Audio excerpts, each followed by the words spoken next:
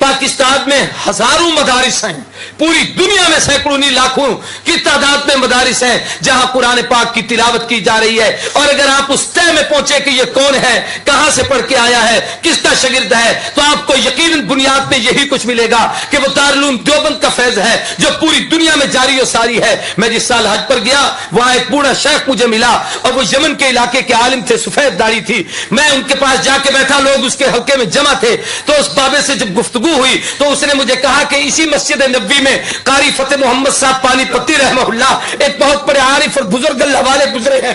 فرمایا میں نے ان سے قرآن پڑھا تھا، اور انہوں نے بتایا کہ جو اس وقت امام نماز پڑھاتا ہے یہ بھی ان کا شاگرد ہے، اور وہ قاری فتح محمد پانی پتی دیوبند کا شاگرد ہے۔ میں اس موضوع کو لمبا نہیں چھیڑتا۔ تلاوت آیات کے ساتھ تعلیم کتاب کہ قرآن پاک کی معانی، مطالب اور مفہوم، میری مختصر معلومات کے مطابق اس وقت صرف مکتب دیوبند کے علماء نے جو قرآنی تفاسیر عربی، اردو اور مختلف زبانوں میں لکھی ہے ان کی تعداد 250 سے بھی زیادہ ہے، صرف تفسیریں، اور ان میں کئی تفسیریں ایسی ہیں جو کئی جلدوں پر مشتمل ہیں، 20-30 جلدوں کی۔ بلکہ علامہ افغانی کے 10 سال کے دروس ہمارے بہاولپور کے ایک عزیز نے، ایک بزرگ نے جمع کیے جو ان کا شاگرد تھا، 10 سال کے درس قرآن کو اکٹھا کیا، 10 جلدیں بنی، قرآن کا صرف پہلا پاؤ مکمل ہوا۔ کیا علم ہے ان لوگوں کے پاس، آدمی اس کا تصور نہیں کر سکتا۔ تیسری چیز ہے تعلیم حکمت کہ شریعت کے احکامات اور مسائل۔ یہ مجھ سے پہلے کہہ رہا تھا عزیز رشیدی کہ ارے بھائی ایک گنگوہی جیسا فقیر پیش کرو، ایک مفتی کفایت اللہ دہلوی پیش کرو، ایک مفتی عزیز الرحمان دہلوی پیش کرو، ایک مفتی محمد شفیع پیش کرو، ایک مفتی محمود پیش کرو، جو اپنے اپنے میدان میں فقاہت کے وہ امام اور مجتہد اور شہنشاہ تھے کہ بڑے بڑے لوگوں نے ان کے سامنے گھٹنے ٹیک دیے۔ اور میں اگر اس موضوع کو چھیڑوں تو لمبی باتیں ہو جائیں گی۔ علم تفسیر کی خدمت کی ہے تو ان لوگوں نے، حدیث کی خدمت کی ہے تو ان لوگوں نے، فقہ کی خدمت کی ہے تو ان لوگوں نے، مدارس کا جال بچھایا ہے تو ان لوگوں نے۔ کسی نے حضرت شیخ الہند مولانا محمود الحسن رحمہ اللہ جو دیوبند کا سب سے پہلا شاگرد تھا، استاد بھی محمود ہے، شاگرد بھی محمود ہے، ایک چھوٹے سے انار کے درخت کے نیچے ایک استاد اور شاگرد بیٹھ کر علم کو سیکھ رہے ہیں۔ اس شاگرد محمود نے جب وہ محمود حسن بن گئے، علامہ زمان بنے، تو کسی نے کہا حضرت آپ کی کچھ تصنیف تو ہمارے سامنے نہیں آئی، آپ اتنے بڑے علامہ کہلاتے ہیں۔ فرمایا میاں میری تو ہر میدان میں تفسیر ہے، تو میری تصنیف ہے، کس میدان کی تصنیف دیکھنا چاہتے ہو، کون سی کتاب پڑھنا چاہتے ہو؟ اس نے کہا جی ہم نے تو کوئی نہیں دیکھی۔ فرمایا میرے قرآن کی تفسیر میں اگر کوئی تصنیف دیکھنا چاہتے ہو شبیر احمد عثمانی کو دیکھ لو، علم حدیث میں میری کوئی تصنیف دیکھنا چاہتے ہو میرے شاگرد انور شاہ کو دیکھ لو، اگر فقاہت میں میری کوئی تصنیف دیکھنا چاہتے ہو میرے عزیز الرحمان اور کفایت اللہ کو دیکھ لو۔ فرمایا اگر تم لوگ میری تصنیف کو دیکھنا چاہتے ہو، سیاست کے میدان میں کچھ پڑھنا چاہتے ہو میرے شاگرد عبید اللہ سندھی کو دیکھ لو، اگر تم میری تصنیف پڑھنا چاہتے ہو جناب والا تعریف کے میدان میں مجھے کچھ دیکھنا چاہتے ہو میرے ایک ہی شاگرد تصوف کا امام اشرف علی تھانوی کو دیکھ لو، میرے اگر تم میرے تدبر اور حوصلے کو پڑھنا چاہتے ہو میرے شاگرد حسین احمد مدنی کو دیکھ لو، میری دعوت و تبلیغ کو دیکھنا چاہتے ہو میرے الیاس کو دیکھ لو، میرا ایک ایک شاگرد ایسا ہے۔ میں علی وجہ البصیرت کہتا ہوں تاریخ میں 2 انسان ایسے گزرے ہیں جن کی شاگردوں کی مثال دنیا میں نہ پہلے پیش ہوئی نہ قیامت تک پیش ہو سکے گی۔ پہلے دور میں امام اعظم نعمان ابن ثابت ابو حنیفہ امت کا وہ فقیہ اور مجتہد تھا جس کے شاگرد ایک ایک شاگرد ایسا تھا جس کی مثال دنیا نہیں دے سکی۔ یا دوسرا شیخ الہند مولانا محمود حسن رحمہ اللہ ہے جن کا ایک ایک شاگرد ایسا ہے جو اپنے زمانے اور اپنے فن کا امام ہے جس کی مثال دنیا میں نہیں۔ میں اس موضوع کو لمبا نہیں کرتا، میں مختصر بات عرض کرتا ہوں۔ اور تاریخ میں کہا ایک حدیث ہے بڑی عجیب، مشکات میں علماء بیٹھے ہیں، حضور نے فرمایا قرب قیامت میں یکون فی آخر الزمان امت لہم مثل اجر اولہم، آخر دور میں ایک جماعت آئے گی وہ پہلوں کے نقش قدم پر چلے گی، ان جیسے کام کرے گی، اللہ ان پچھلوں کو ان جیسا اجر دے گے۔ آگے بڑی لمبی تفصیل ہے، میں صرف اسی کا ایک خاکہ عرض کرنا چاہتا ہوں۔ تاریخ نے اپنے آپ کو دہرایا کہ اگر پہلے دور میں امام اعظم نعمان ابن ثابت ابو حنیفہ گزرا جس کی فقاہت کی دنیا مثال نہ دے سکی، تو اس دور میں رشید احمد گنگوہی گزرا، علماء دیوبند کا وہ عظیم فرزند جس کی مثال دنیا نہیں پیش کر سکتی۔ اگر اس دور میں احمد ابن حنبل استقامت کا کوہ گرا تھا تو تاریخ نے محمود حسن وہ پیدا کیا جس کی مثال دنیا نہیں دے سکتی. پہلے دور میں ایک استاد اور شاگرد نے بیٹھ کر کٹھی تفسیر لکھی، مدارس میں پڑھائی جاتی ہے، جس کا نام جلالین ہے. تو اللہ نے ہمارے اکابر میں ایک استاد اور ایک شاگرد، علامہ شبیر احمد عثمانی شاگرد، شیخ الہند مولانا محمود حسن استاد اور شاگرد نے بیٹھ کر وہ تفسیر لکھی جس کی مثال دنیا نہیں پیش کر سکتی. میں کہتا ہوں پہلے دور میں اگر اللہ سلام کروڑوں جزا عطا کرے، بخاری کی قبر پر اللہ رحمت نازل کرے، امام بخاری نے بخاری لکھی ہے تو اس کو سمجھانے کے لیے انور شاہ کشمیری نے جو اس کی شرح لکھی ہے، تاریخ میں آج تک اس جیسی کتاب نہیں آ سکی. پہلے دور میں امام مسلم صحیح مسلم لکھ کے گئے ہیں، علامہ شبیر احمد عثمانی نے فتح الملم 5 جلدوں میں لکھی ہے، آج تک اس کی مثال دنیا نہیں پیش کر سکی. اگر امام ابو داؤد نے ابو داؤد لکھی ہے، بل الموجود ابو داؤد کی شرح مولانا خلیل احمد سہارنپوری رحمہ اللہ نے لکھی جس کی مثال آج دنیا نہیں دے سکتی. اور امام مالک موطا امام مالک لکھ کر گئے، شیخ الحدیث محدث عصر مولانا محمد زکریا کادلوی مہاجر مدنی نے جس وقت اس کی شرح لکھی، ایک عرب کے شیخ کو یہ کہنا پڑا قد حنف الموطا، اور زکریا نے کیا موطا امام مالک کی شرح لکھی ہے کہ اس کو پڑھنے کے بعد ایسے لگتا ہے کہ شاید امام مالک بھی ابو حنیفہ کا مقلد بنا. ہمارا ایک ایک عالم بے مثال، ایک ایک عالم با کمال، ایک ایک عالم لازوال. میں یہ کہہ دوں تو بے جانی خدا کی قسم، اگر وہاں بخاری کی قبر سے خوشبو آئی ہے تو یہاں 6 مہینے تک لاہوری کی قبر، امام الاولیاء مولانا احمد علی لاہوری کی قبر سے، اور اب تو ہزاروں ایسے ہیں جن کی قبروں سے جنت کی خوشبو دنیا میں مہکی ہے. اللہ نے دکھایا ہے کہ یہ وہ اہل حق ہیں، یہی وہ لوگ ہیں، یہ وہ اللہ کے برگزیدہ لوگ ہیں جو پیغمبر کے اس مشن کی تکمیل کر رہے ہیں جس مشن کے لیے اللہ نے اپنے نبی کو دنیا میں بھیجا تھا. تو میرے محترم دوستوں اور بزرگوں، اللہ نے ہم اس پر اپنے رب کا جتنا شکریہ ادا کریں کم ہے کہ اللہ نے ہمیں ایسے اکابر دیے. میں خانپور ضلع رنجر خان پاکستان میں جس جگہ رہتا ہوں، حضرت خیری صاحب بخوبی ہمیں جانتے ہیں، مجھے جانتے ہیں. وہ ایک بہت بڑی خانقاہ ہے دین پور شریف کے نام سے. مولانا احمد علی لاہوری انہی کے مرید تھے اور حضرت سید حسین احمد مدنی سلسلہ قادریہ میں ان کے مرید تھے. وہ حضرت خلیفہ غلام محمد فرماتے ہیں جس وقت حضرت شیخ الہند کی دعوت پر میں دیوبند گیا تو میرے ذہن میں یہ تھا کہ دیوبند ایک مدرسہ ہوگا جیسے عام مدارس ہوتے ہیں، استاد شاگرد پڑھتے ہوں گے، لیکن ولی لا ولی میں شناس، ولی کو ولی جانتا ہے. فرمایا جس وقت میں وہاں گیا دارالعلوم دیوبند کے اندر انوارات کی بارش ہو رہی تھی، فرمایا باورچی بھی زمانے کے ولی سے کم نہیں تھا. وہاں کے خاکرو بھی اپنے زمانے کے بہت بڑے ولی نظر آتے تھے. اللہ نے ہمیں اکابر جو عطا کیا وہ صرف علم والے نہیں، وہ عمل کا بھی کمال ہے، علم میں بھی کمال ہے. نہ ان کے علم کی مثال ہے، نہ ان کے تقوی اور روحانیت کی مثال ہے. اس لیے میں آپ سے نصیحتاً ایک بات کرتا ہوں خدا کے لیے، اپنے ان اکابر کا ہمیں لفظ تو بڑا عجیب ہے، اندھا مقلد ہونا چاہیے. ان کی تحقیقات پہ 100% اعتماد کریں. آخری بات اوہو اب تو گھڑی نظر آ گئی ہے مجھے، میں بات ختم کر دیتا ہوں. اتحاد امت پر یہ گفتگو ہے. دنیا میں 3 قسم کے اتحاد ہوتے ہیں. لوگ یا تو زبان کا اتحاد کرتے ہیں، زبان کے حوالے سے جو زبان بولتے ہیں، یا لوگوں میں رنگت کے اتحاد ہوتے ہیں، یا وطن کے اتحاد ہوتے ہیں.